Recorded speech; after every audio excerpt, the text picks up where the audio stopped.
Setelah 6 tahun menikah, Kimberly Ryder gugat cerai Edward Akbar hingga ingin dapatkan hak asuh anak. Pemain film dan sinetron Kimberly Ryder menggugat cerai aktor Edward Akbar ke Pengadilan Agama Jakarta Pusat. Sidang cerai Kimberly Ryder dan Edward Akbar akan digelar pada tanggal 24 Juli tahun 2024. Pengadilan Agama Jakarta Pusat meminta Kimberly Ryder sebagai penggugat hadir ke persidangan.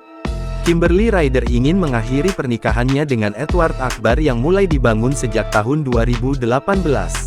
Kabar perceraian pasangan ini sedang ramai diperbincangkan karena keduanya dikenal sebagai pasangan harmonis. Diketahui, keduanya mulai menjalin hubungan asmara sejak 2013 silam. Wawan Iskandar, Humas Pengadilan Agama Jakarta Pusat, menyebutkan, Kimberly Ryder mendaftarkan gugatan cerainya pada Jumat tanggal 12 Juli tahun 2024. Bukan masuk wilayah Jakarta Pusat juga. Kalau tidak salah tapi ya. Itu menggugat saudara sah atau Saudara sah.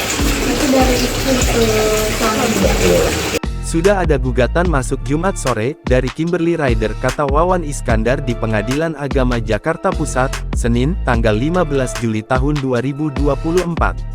Gugatan cerai Kimberly Ryder tercatat di nomor perkara 916 PDT, G, 2024 PAJP. Gugat cerai dan hak asuh anak, ucap Wawan Iskandar.